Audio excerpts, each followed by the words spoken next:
Hello, everyone. Today I'm going to be talking about Clipper. It's a low latency online prediction serving system for deployment of production machine learning models. This is joint work between Gigster, at the software company that I work at, and the Rise Lab at UC Berkeley. Here's some of the collaborators that I work with. I'm over here on the top right, and as well as our advisors in the bottom row. So when we talk about machine learning in industry, we really mean this. Given a big data set, you start with a big set of data, and then the learning process, you train a model, and the result of this training is some complex model which then takes input of the same shape as the data and is used for querying. And so the result of the learning process is this trained model. And what this model does is, given a query, say from a third-party web application or from a user of your model, decision. So for example, if you were to present this model with an image of, say, a cat, then the output of this model would be the string cat. So with the learning process, we produce this trained model, and once this model is done learning, the second half of the production deployment framework is how is this model consumed in production. And so here I've shown you the model serving problem with the application drawn on the right-hand side. In production deployments, applications typically send queries to some model, and the model is responsible for sending a decision. In this case, this could be a recommendation or of movies to show or ads to display on the page. And so today, I'm really going to be focusing on the serving side of this equation. Specifically, we'll be talking about prediction serving for interactive applications where we have latency constraints on the orders of tens of milliseconds. So in this talk, we'll talk about the challenges of prediction serving. We'll give an overview of Clipper as well as its architecture. And we'll talk about how you can deploy and serve models with Clipper today. So prediction serving raises new challenges within machine learning in production. Specifically, with the advent of deep learning, we're seeing more and more complex models being deployed on the critical path of low latency workloads. On the left here, I've shown you an example of ResNet. It's a deep convolutional neural network designed for image recognition. And notice the number of layers that are being shown across this, or involved in this model. We also have now seen the development of high-performance compute hardware, such as this GPU here, used for the training and deployment of these kinds of models. The other challenge prediction serving creates is a large ecosystem of machine learning models and frameworks. Now, machine learning is being used to solve problems ranging from fraud detection to movie recommendation to personalized assistance, and models are being developed on a diverse set of frameworks ranging from Theano to Spark to scikit-learn. This creates M times N, where M is the number of applications, N is the number of frameworks' potential number of interactions, and managing this complexity is a real problem in production. Let's zoom in on this first problem. In supporting low latency, high throughput serving workloads, the models are getting more and more complex. For example, this model up here requires tens of gigaflops of operations to produce a single output. Moreover, these models are being deployed on the critical paths of application where end users are exposed to the latency of this model. And so there's a hard latency constraint in order to deliver a good user experience. These models need to maintain service level objectives under heavy query load in order to provide this user experience that we need from our machine learning models. And to answer these problems, we've started developing specialized hardware, not just for serving, or not just for learning, but also for prediction. Let's take Google Translate as a case study. Google Translate, to serve its model, it has 140 billion words a day in order as its query load. In order to serve this, Google has actually got 82,000 GPUs running 24/7 in order to address this query load and provide the service level objectives. In fact, this has become such a cost sink for Google that they've invented new hardware specifically designed to optimize deployments of their machine learning models, and it's called the Tensor Processing Unit. On the second half of the problems that prediction serving brings is the problem of a large and growing ecosystem and frameworks. Different models exist as well as different frameworks, and each have their own strengths and weaknesses. For example, in fraud detection, an analyst may prefer to use a framework such as Spark in order to build the model. Spark is useful because it allows for large-scale data parallel MapReduce tasks trained on very large corpuses. However, another analyst may prefer to build a TensorFlow model. In TensorFlow is expressive, allowing the automatic differentiation to directly compute backpropagated gradients, making it very easy to express very sophisticated models in the form of arbitrary computation graphs.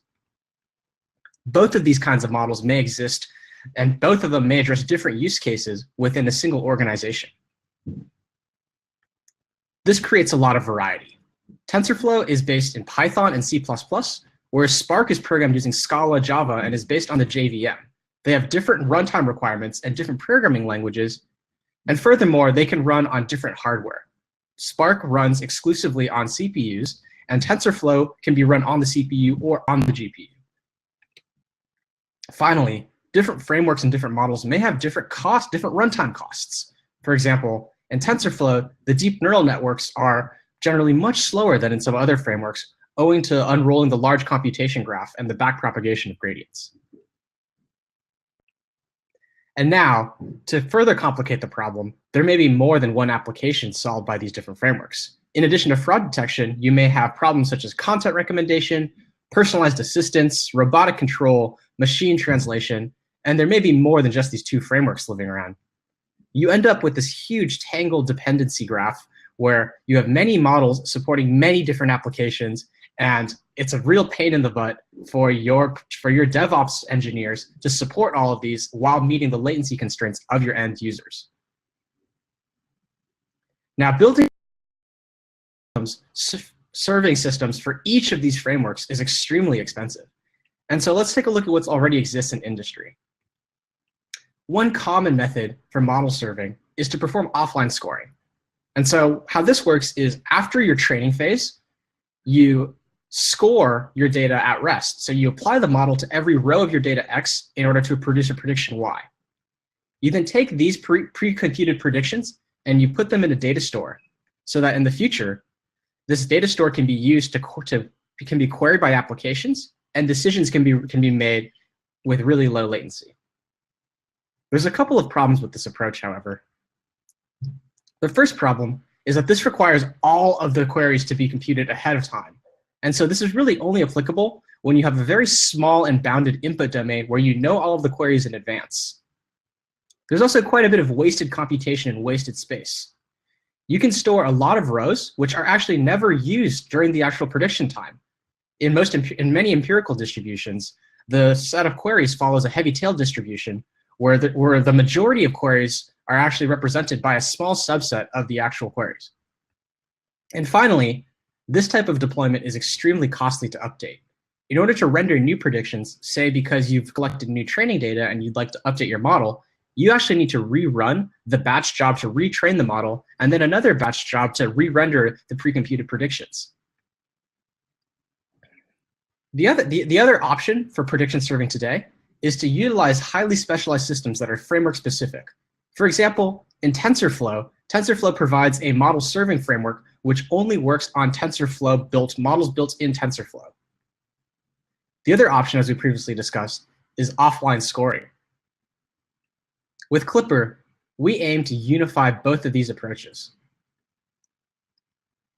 So if we take a look at this complexity, the thing we would really like to do is we would like to first isolate all of these models, containerize these models, and to isolate them, and then break all the arrows so that the interactions are all decoupled from each other.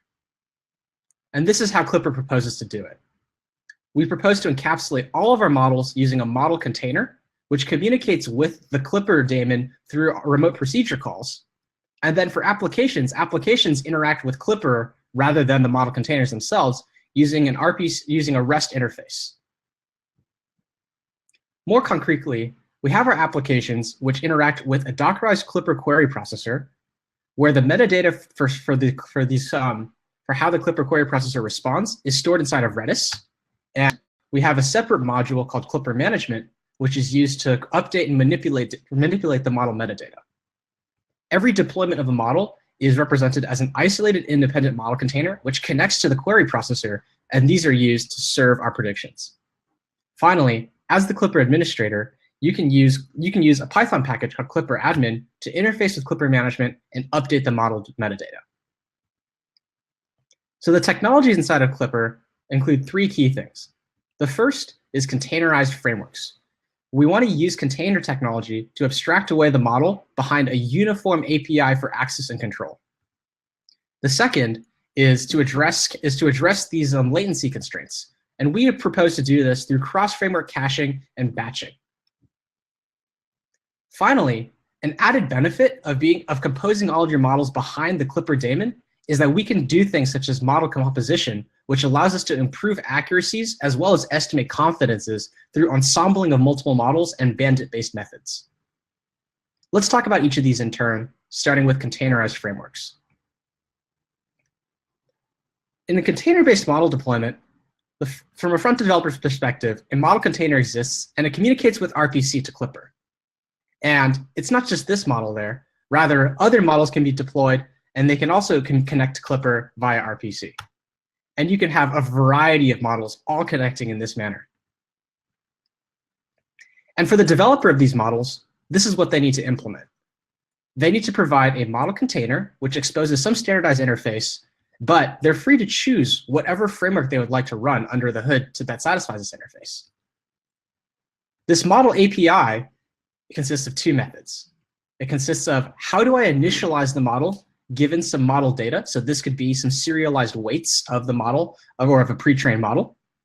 And also, the developer must implement how do I predict a batch of outputs given a batch of inputs. And that's it. With these two simple methods, you can implement a model container which abstracts away all of the model dependencies and provides a uniform query interface. Data scientists don't have to learn any new skills. They can continue to use the frameworks that they're most familiar and they're most efficient in. Our API has support for many programming languages, including Python and its popular packages such as scikit-learn, Java and Scala, and for Spark-based workflows, as well as C and C++. This common interface for interacting with models brings many advantages. It simplifies our deployments and allows us to evaluate our models using the original codes and systems that your developers are already familiar with. It also allows for easy scale out. Because the models run as separate isolated Docker containers, in order to increase the level of parallelism, we can simply replicate the number of running instances, like so. However, this framework is not completely perfect. One major problem is that typical machine learning frameworks are optimized for batch processing and not latency. And so what I really mean by that is if you take a look at Spark or Caffe or TensorFlow, these frameworks are optimized for batch offline training, where data is consumed in large batches and the parallelism of the graphical processing unit is utilized to increase the throughput of the training. In contrast, in the prediction problem, model serving problem, you're interested in the latency of the responses, where given a query, you need to generate a response in a finite amount of time in order to deliver a good user experience. This is where the TensorFlow serving system is specialized for this type of problem. In TensorFlow serving is an end-to-end architecture which manages not just model learning, but also model serving. And in addition, it allows them to optimize end-to-end within a single process, allowing them to optimize for latency during query time and throughput during training time. However, how much does Clipper's decoupled architecture actually introduce overhead compared to a monolithic end-to-end architecture like TensorFlow serving? To look at that, we benchmarked AlexNet trained on CFAR10 and its throughput and latency on Clipper compared to TensorFlow. The results showed minimal difference. TensorFlow serving showed slightly higher throughput compared to Clipper, as indicated by this bar here on this left graph. However, surprisingly, Clipper showed very insignificantly slower latencies than TensorFlow. The differences between these two are so small that we can conclude that the gains are minimal, but the benefit is we don't have to re-implement end-to-end model deployment plus model training for all the possible application framework combinations. The second technology inside of Clipper is cross-framework caching and batching in order to optimize and trade off between throughput and latency. Now, I've talked about how the models are themselves containerized, but within Clipper, these models are then abstracted away through a model abstraction layer. And this model abstraction layer is where we implement our performance gains, which are agnostic to the underlying model. Let's talk about latency-aware batching. Batching is useful because a single page may generate many queries, or oftentimes you want to render many responses to many queries at any given time. Typical frameworks are optimized for throughput. What that means is that they're optimized for the total amount of computation being done per unit time, rather than the time it takes for one individual computational unit to be completed, which is what we refer to as latency. The reason why throughput is optimized is because in training, you have large batches. These large batches exploit data parallelism and are loaded in bulk into GPUs, where you can have up to 4,000 CUDA threads run in a massively parallel computation in order to train the model. And so what this means is, as you increase the batch size, your throughput goes up, and it starts off as a linear boost, because when you just load one piece of data at a time, then the amount of time it takes to load the data onto the GPU, for the GPU to run a pass and to load the data out, only utilizes one CUDA thread. Whereas if you scale up here to, say, 25 CUDA threads, now you're able to load 25 pieces of data into the GPU, execute these 25 threads in parallel, and return the data back. So the latency is the same, but you're able to process more data. As you start scaling to much larger and larger batch sizes, the throughput starts to flatten out. And this is because now you're saturating all of your CUDA threads, and you're not gaining any more from data parallelism.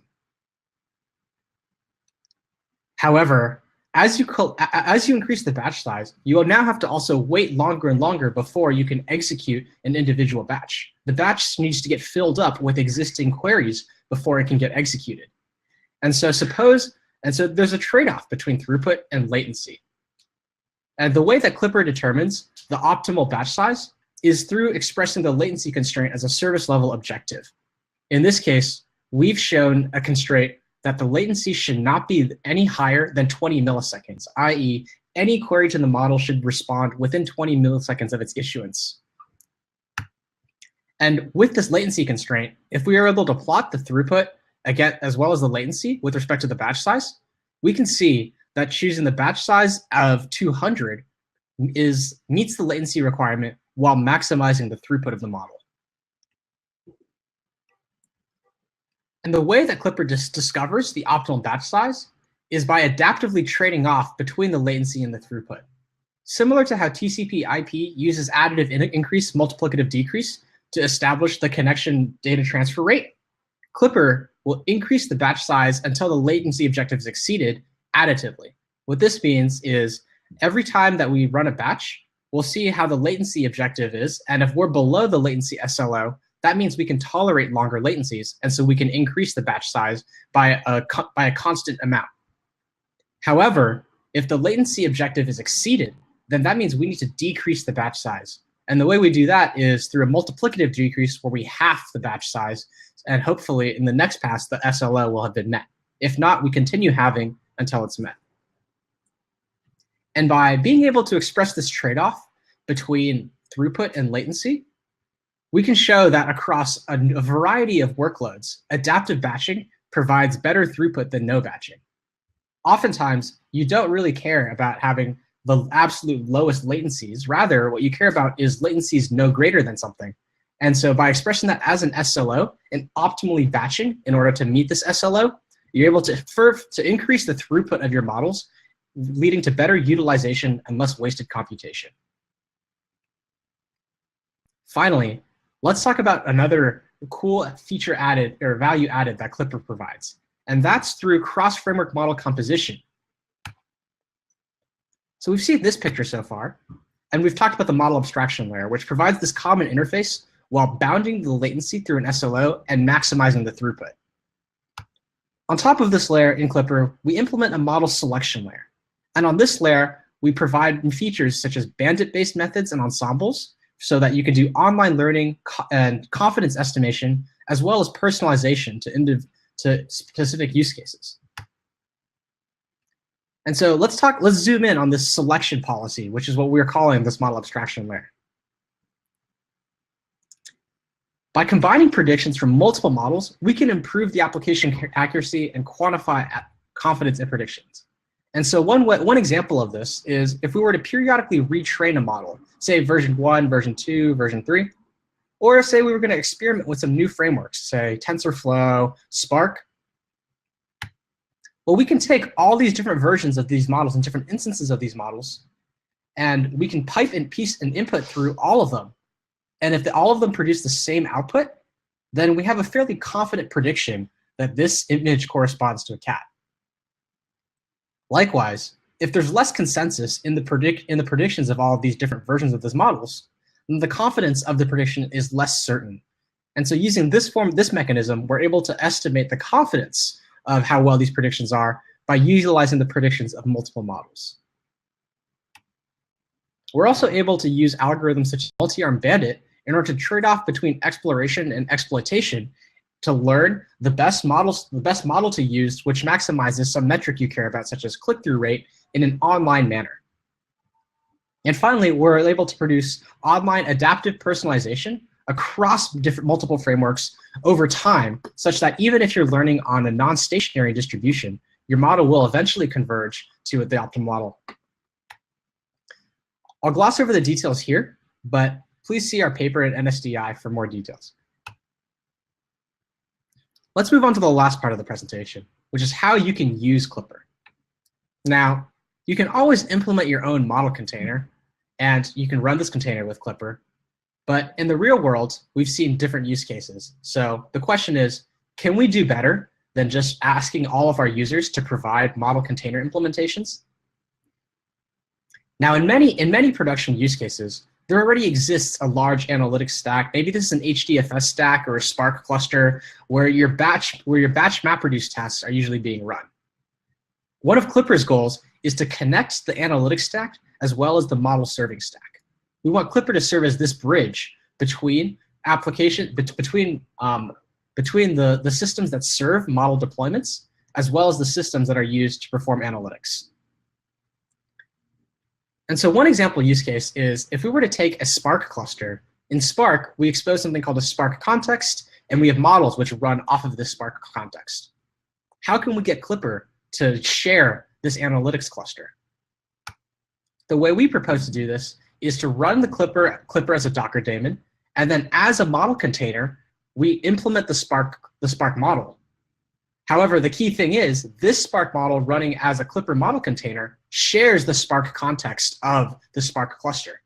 This allows the model to utilize the analytics cluster for its compute while also being served through the Clipper model serving system. Another way that we encourage multi-tenancy and better utilization of shared resources is by running on Kubernetes.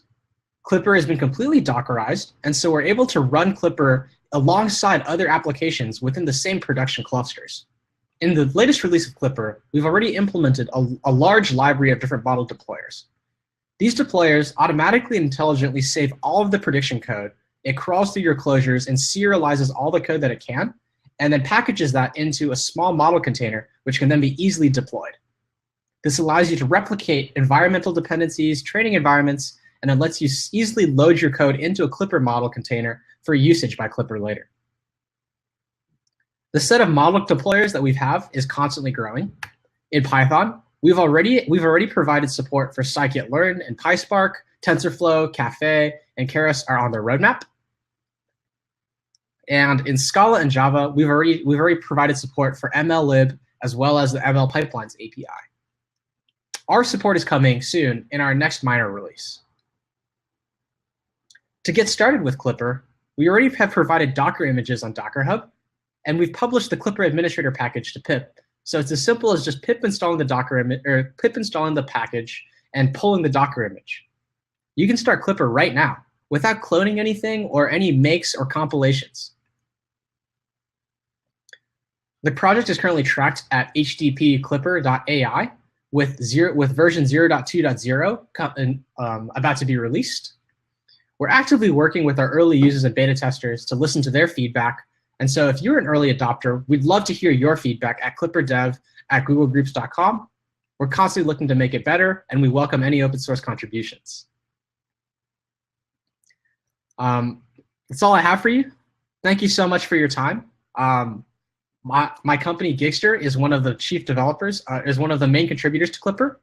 So if you need top machine learning talent for your next project, or if you're looking to work at a fast-growing San Francisco startup, I encourage you to take a look at Gigster and what we have to offer for you.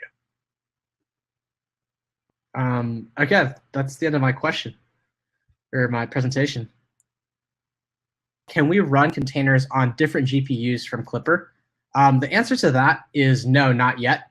That's something that we're looking to add to our feature roadmap, but we're actually waiting for Kubernetes to provide support for being able to control GPU resources. Is it possible to integrate different NLP framework models, example from Spacey, NLTK, etc.?